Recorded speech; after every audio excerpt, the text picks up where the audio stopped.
আছো? আশা করি ভালো আছো। আজকে অনেক দিন পরে আমার ম্যাগি খেতে ইচ্ছে করছিল, কারণ কি আমার খুবই খিদে পাচ্ছিল। তাই জন্য আজকে বানাতে চলে এসেছি। আর এখানে আমি গরম জল ফুটতে দিয়ে দিয়েছি এবং তার মধ্যে আমি দিয়ে দেবো এখন লবণ। আর কিছুক্ষণ পরে এখন ফুটে গেছে জল ভালো মতো, তাই জন্য আমি এখন ম্যাগিগুলো দিয়ে দেবো যাতে এগুলি বয়েল হয়ে যায়। যতক্ষণ এই ম্যাগিটা সিদ্ধ হচ্ছে ততক্ষণ আমি তোমাদেরকে বলে নিচ্ছি, আমার কিন্তু ম্যাগি খেতে ভীষণ পছন্দ। আমি নর্মালি সুপিটাই খাই, বাট এটা আমি আজকে ফ্রাই করে খেতে চলেছি।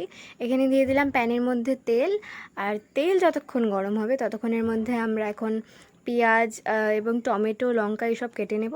তোমরা দেখতেই পাচ্ছ, আগে পেঁয়াজটা কেটে নেব। আমি প্রথম থেকেই ম্যাগি খেতে খুব পছন্দ করি। তোমরাও যদি পছন্দ করে থাকো তাহলে আমাকে জানাও কমেন্ট সেকশনে, অথবা তোমাদের যদি অন্য কোনো নুডলস পছন্দ হয় সেটাও জানিও আমাকে কমেন্ট সেকশনে। এখানে পেঁয়াজগুলোকে ভালো করে কুচি কুচি করে কেটে দেবে।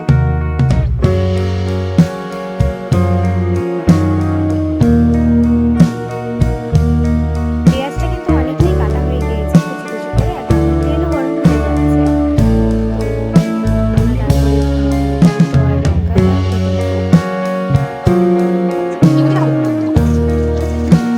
এখনই আমি ম্যাগি থেকে জলগুলোকে আলাদা করে নিচ্ছি। জলটা ঠান্ডা হয়ে গেলে এখানে আমি মশলাগুলো কেটে নিচ্ছি। তার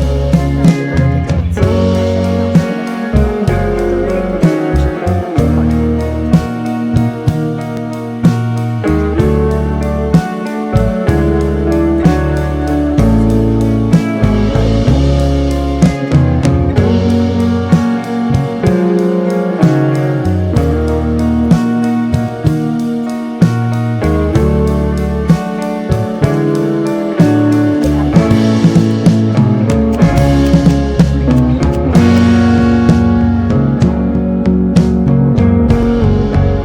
ভেবেছিলাম তেলটা গরম হয়ে গিয়েছে,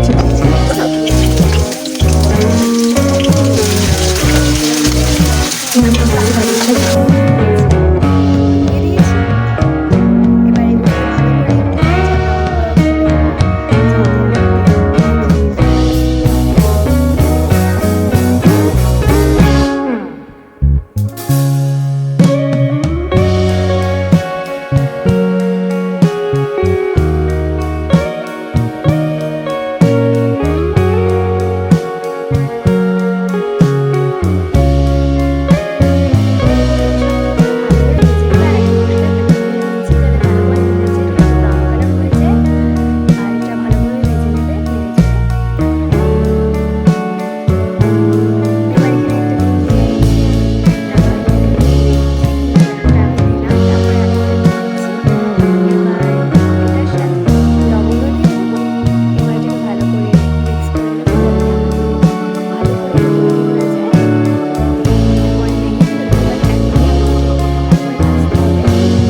এবার এগুলোকে ভালো করে একটু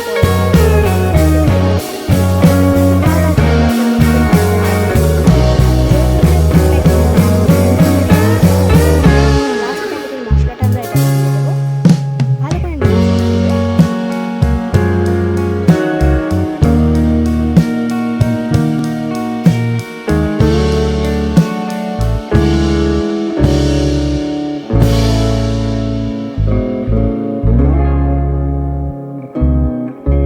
আমাদের